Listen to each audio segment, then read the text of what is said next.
my people, and welcome to another episode of Everything is Wrestling. I'm your host, Tugi, and we are here where all talk is only about wrestling, the best, the fun times, and the entertainment. This time, Friday Night Smackdown took place in Albany, New York, at the MVP Arena, if I'm not mistaken. And we go straight into it, straight into the action with the opening segment of the one, the only, the Ring Gunther. Gunther's music hits before anything is said, and he comes and opens up SmackDown where he's complaining constantly that he's being mistreated since joining SmackDown, and he blames who other than Nick Aldis for making things personal. All right, let's address the elephant in the room, shall we? My whole career, I've been an outstanding professional. Ever since being on SmackDown, I've been mistreated. I'm the greatest professional wrestler in WWE history, and I should be here standing before you as your WWE champion. All of you know it. The only thing standing in my way is Nick Aldis. He makes things personal. Sami Zayn is a bum and is beneath me. To put me in this position is unacceptable. I won't stand for it. He rants on and on and on, and he is immediately, obviously, interrupted by not Nick Aldis, because Nick Aldis got choked out. He's interrupted by Adam Pearce, and he reveals a new stipulation. Are you done? You should be thanking Nick Aldis for letting you keep his job. For what? If it was up to me, you would be fired. He tells him, if you were just patient and listen to Nick Aldis for a second, you would have realized that if you and Sami Zayn defeat Cody Rhodes and CM Punk tomorrow night at Saturday night's main event, you two will be added to the WWE Championship match at SummerSlam, making it a fatal four-way. I love fatal four-ways. Gunther goes on to celebrate. Yeah. Like he scored a goal or something, like it was the World Cup, I don't know. And immediately, once this happens, Cody storms out, goes straight into the ring, and just before anything else, he tackles Gunther and starts throwing hands, grabs the microphone because Gunther rolls out the ring. Enough! Another stipulation? Cody reminds everyone that Gunther had slammed his head into a car door weeks ago. You're not going to make it to Saturday night's main event. The road to there leads through Albany, and he challenges him to a match later that night. I just need Mr. Pierce to make it official. Mr. Pierce turns around. It's official. You have your main event. He makes it completely official. This leads immediately, after such a big opener, to a huge announcement. Now,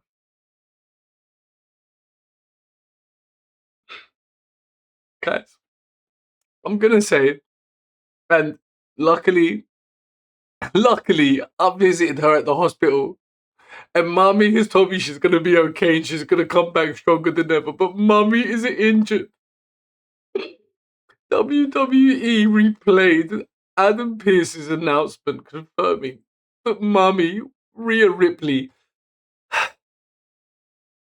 is unable to compete at SummerSlam, meaning there will be a ladder match for the interim WWE Women's Champion at SummerSlam. And the qualifying matches start tonight. But don't worry, guys, I'm going to pass on all your love and all your messages to Mommy. Because Rhea's told me she's going to come back. I apologise. That segment was really hard for me because it's quite sentimental and quite close to my heart. And he goes into straight to the first match of the night. Tonga versus Finn Bálor. We know what happened last time. But this match started very quickly with Tonga taking control very early on. He hits him with a running power slam for a count of 2. And Finn attempted the coup de grace, but Talla caught him on the top rope with ease. Talla looks for a team T-bomb. Finn counters with a DDT. Tonga, obviously ringside, distracts the referee, and Tonga connects with a huge big boot straight across his face. Now, Finn fights back, and he hits him with a sling blade and onto Tonga, straight outside to the floor, and then back inside the ring. He goes back to Talla, and he hits him finally with a double stomp coup de grace for the victory. And it's been 2 weeks now, and he's beaten both of the brothers. So that quickly comes to an end, and we move straight into backstage antics. CM Punk with who else? Adam Pearce. I just want to make sure I heard correctly. The stipulation for tomorrow at the Garden, I hate it. CM Punk confirms that the new Saturday night main event stipulation is not to his liking. Obviously, I don't like it. But Punk says, I gotta admit it. Adam Pearce turns and says, Cody wants his receipt, and he's gonna try and get it. And Punk turns around and goes, you know what? I'll talk to Cody. He turns. Damian Priest arrives. Damian Priest thanked CM Punk for mentioning him as a future challenger and joked that after SummerSlam, he and Cody might even chase Punk and Priest, R-Truth and Priest for the tag team titles, because he was like, I hope you got that title. When do we get back here? And Punk says, I hope you got that too. Double champ CM Punk sounds good to me. R-Truth turns around and pops out of nowhere to obviously Damian Priest's confusion. He just randomly goes, want to know how I got these scars? No idea why. And Damian Priest like, what? Never mind. Don't worry about it. And that segment ends, and it leads into about 3 or 4 part vignette. Starting off with Jade Cargill promising how she's going to become interim champion once again and take the world with Storm. Then it cuts Nia Jax because Nia Jax vowed to win her 3rd title in a row, and we haven't seen Nia for a while, so I'm excited to see her once again. It then cuts to Jacy Jayne promising that Fatal Influence will dominate and will take over the division, and finally ends with Tiffany Stratton declaring that she was going to be chasing and calling herself Tiffy Two Belts. Tiffy time is ready for it. Once that ends, we go into our second match. Straight after the vignette, it goes into Tiffany Stratton versus Jacy Jayne. Now, Fatal Influence come out, the likes of Jacy Jayne, the likes of Lainey Reed, and the likes of Fallon Hanley. Like a fifth in the... Oh my God. Like a fifth in the night. No, we won't let you in. Boom. Fantastic. I love that entrance music. I love all 3 of them. And once they get in the ring with Tiffy time, they have a quick group meeting. Jacy Jayne informs them, girls, let's attack Tiffy time before the bell even rings. Boom, they turn around, start hitting them. Fallon Henley and Lady Reed, as requested, start weighing in on to Tiffany Stratton. And what's being said on the commentator's announcement, Wade Barrett turns around. Well, the bell hasn't even rang, and it hasn't. Apologies, I'm going to try that accent once more. Well, the bell hasn't even rung yet, so technically, Joe, this is completely legal and a real smart thing to do. That was better. Paige and Brie Bella show out of nowhere to even out the odds. Again, before the ring the ring has the bell has rung, they're all just attacking each other. The four women are brawling, finally leaving Tiffany and Jacy in the ring alone.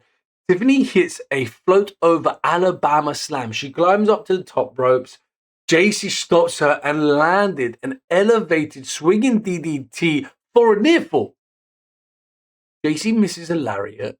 Tiffany answers with not only a springboard stunner, but then a rolling senton to position herself and finish Jacy Jayne with the PME prettiest moonsault ever. And Tiffany wins the match and qualifies for the next stage of the ladder match. The first of our 5 women to qualify for that ladder match, because we have to unfortunately be crowned an interim women's champion.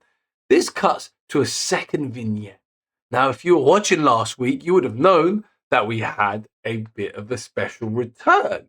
Now, Baron Corbin is in front of the screen right now, and he's turning around and he's saying, Trick Williams and Carmelo Hayes, I'm coming for you.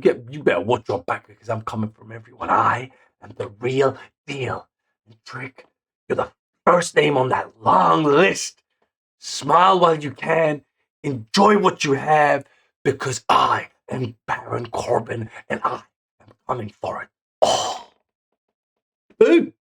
Straight into what was probably one of my favorite segments of the night, because as soon as it cuts, we've got Trick Williams being interviewed. Baron Corbin, you come out last week and you want to dial 1-800 whoop that. You hop on a Trick Williams and you hop on a Carmelo Hayes, call yourself the big bad wolf.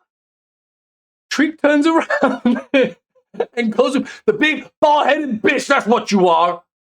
You don't like Trick Willie? Because I got a championship belt that has more hair on it than you do. Trick Williams is dropping line after line.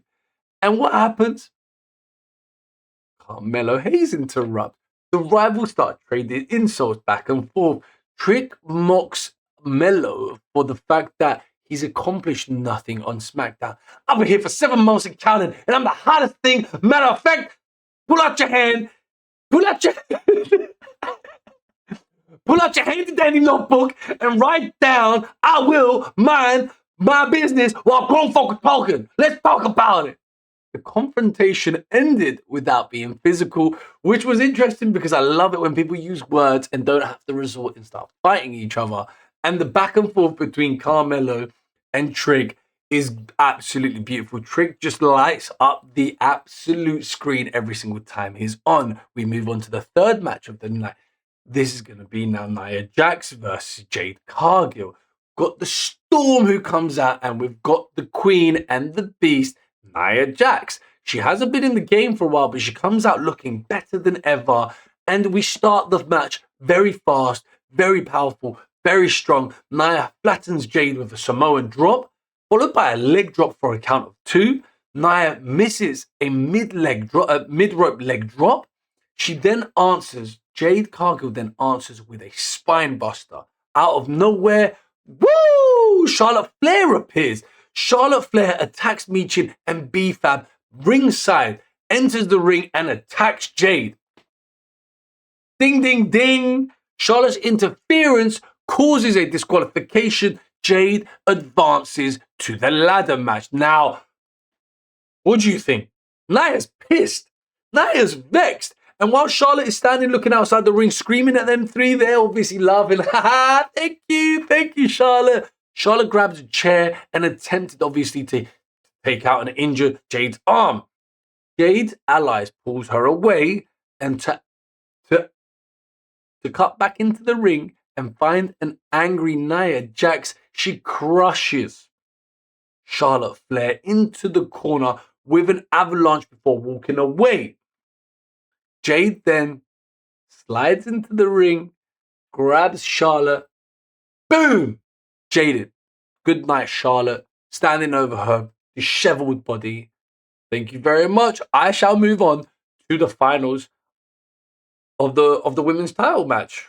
Thank you very much for just cashing in my ticket for SummerSlam. See you later. We move into a backstage, one of the first of two backstage segments, and it's Gunther being interviewed, and he turns around and he says, "Why the hell is Cody Rhodes inserting himself into Gunther's business? Typical golden boy. Tonight, I'm going to beat some rationale into that man." Out of nowhere, Candy slides in with Johnny Gargano, who's still planking for the century. I don't know how long this is going to go on for. And Candy begs Gunther to win tomorrow alongside Sammy. Sammy needs to win. We need Sammy. He was Johnny's last hope for salvation. Gunther, barely even acknowledging her, turns around and says, "Sammy's going to turn up. If he wants to win, tell him to show up, shut up, and don't get in my way." After Gunther walks away, Blake Monroe slides into the screen and attacks Candice LeRae from behind. Blake introduces herself, and then after the assault, she looks at Johnny Gargano and says, "You need a haircut." Disappears off screen. The second backstage segment. Now, this was TV gold money because it cuts to Nia Jax and Lash Legend complaining to Adam Pearce about Charlotte's interference. And she turns and she says, she ruined my disqualification, my qualifying match. Oh my gosh, I can't think right now. I'm so pissed. Pearce then grants Nia with another qualifying opportunity next week against none other than Charlotte Flair. Finally, you're doing something good around here. Nia Jax and Lash Legend are great. Now, if you watch this, you will understand that Nia Jax fucked up. But a great performer never stops and works with those tools. She messed up, but so quickly carried on and improvised and made it that she was so angry that she can't even think right now and can't even fathom to bring a sentence together. Absolute cinema. Nia Jax, you are amazing. I love you, and I hope you pass on all the knowledge you can to a rising star like Lash Legend. And on top of that, you're doing so good with the fact that your body transformation is amazing. I know you want to look as good as you feel, and I know you feel good. You're starting to look even better than ever. Unbelievable. Fantastic backstage segment. And then it goes on to a match where, again, I didn't have much interest coming into it, if I'm being honest. But my gosh, watching this match, the War Raiders versus Fraxiom. Now, guys, the War Raiders have been in AAA. I wanted to put the two together and I completely messed it up. AAA for a while, which is why they had the AAA Campañones, Tag Team Campañones. And they put on such good matches. And for guys their size, they do not deserve to move as well as they do. It starts off by Ivar stacking both Frazier and Axiom before attempting a massive moonsault. Both men roll away. Nathan Frazier lands a springboard 450 splash for a near fall. Axiom attempts a flying attack but gets caught. Now, it cuts and it goes to Frazier's suicide dive that sends him what looks like head first into the edge of the announce desk, meaning it was kind of a mess up. Don't want to use the B word, but he carries on immediately with ease and runs back into the ring. And then Axiom does a suicide dive, which cleanly connects. Fraxiom hit a double superplex. Now, Frazier follows with a Phoenix splash. Eric breaks up the pin and the War Raiders recover and hit the double choke slam, aka Ragnarok, on Axiom for the victory. Now, I can't do this match justice just by telling you what happened, but I recommend everyone to watch this match because these guys need a better storyline, they need more time, and they need matches on this show because that was a fantastic spectacle. This then cuts in to the final two segments before the main event. CM Punk and Cody Rhodes. Punk questions whether Cody should even be wrestling Gunther one night before Saturday night's main event. You think it's a good idea? No, it's not smart. Of course it's not smart, but I need revenge. You get it. I do understand, but it's not the right thing to be doing. Punk then promises to keep an eye on things. You know what I'm going to do? I'm going to head out there. I'm going to make sure he doesn't hurt you purposely. I'm involved because of the stipulation, so I have no choice. I'll see you out there. Cody turns around and goes, I'll see you tomorrow. Punk turns and goes, I'll see you out there. Cody turns and goes, I'll see you tomorrow. You can watch it from the screen, the backstage screen right here. Okay. Cody, I'll see you out there.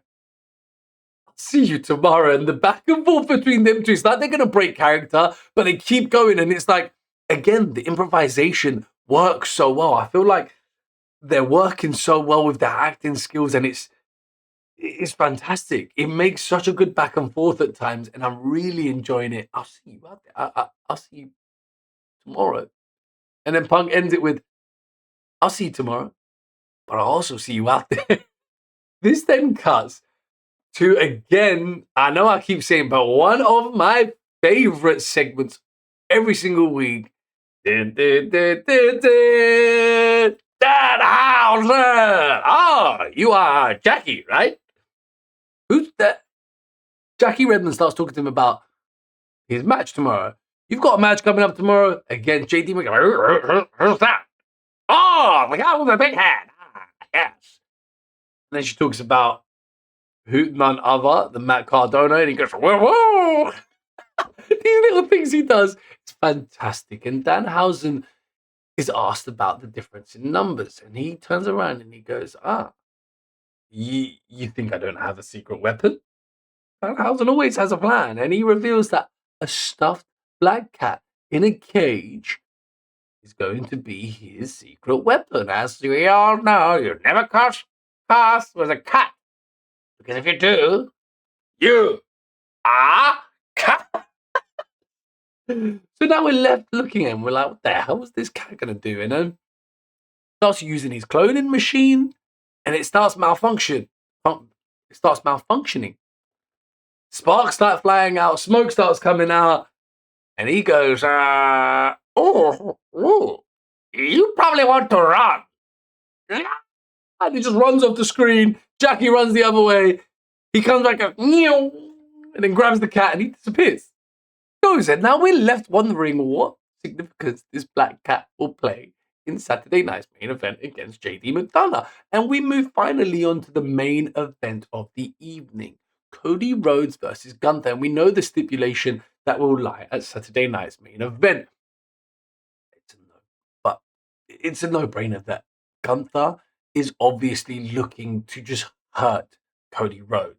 Now, before the bell even rings, before Gunther even makes his full entrance, he is attacked by Cody from behind on the ramp. The fight spills into the ring, the bell rings, and then Gunther is obviously targeting Cody's injured knee throughout the match.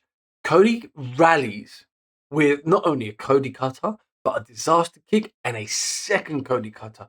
Gunther blocks the crossroads. Gunther repeatedly attacks Cody's knee and smashes it into the ring post.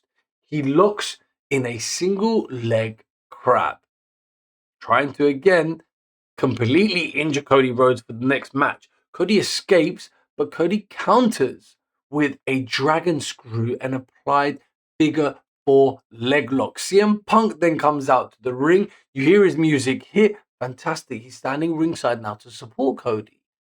Whilst this is happening, A few minutes goes by and then Sami Zayn arrives. Sami Zayn starts attacking Punk.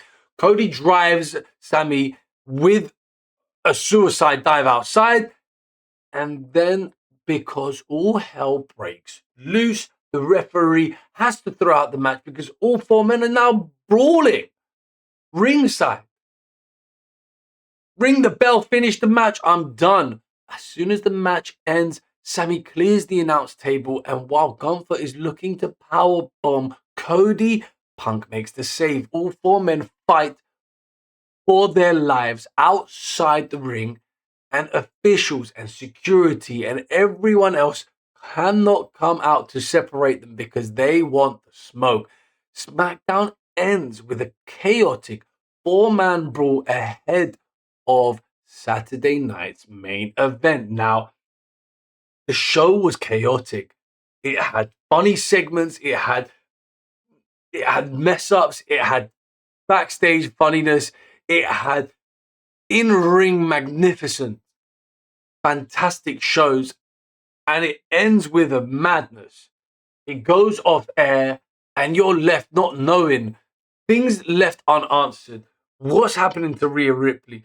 What is this involvement in this cat with Danhausen? What is going to happen with Nia Jax and Charlotte because she just got messed around with? What is happening with Saturday night's main event, main show, main event?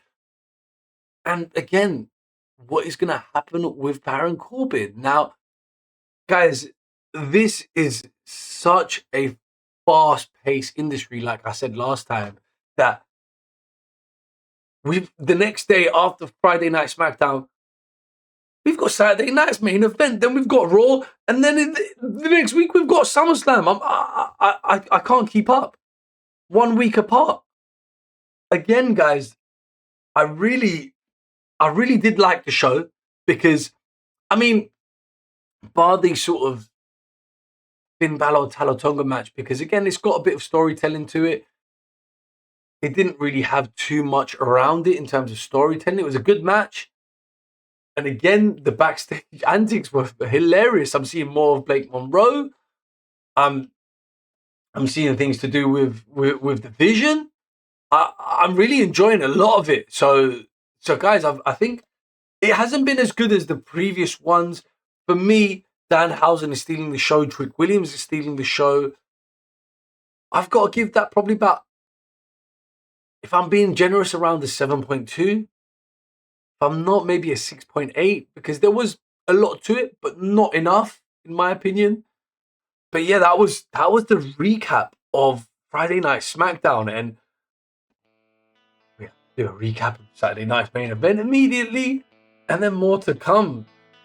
I'm so excited to see what else WWE doing. I'm hoping they're on an upward drive, because some of the things they've been doing hasn't been the greatest. You know, I've heard some talks about what the main event is going to be for Saturday night's main event, and I don't know what to make of it. But guys, please stay tuned, join us, and stay with us on the journey. I have been your host, Tugi, and remember that everything is alright.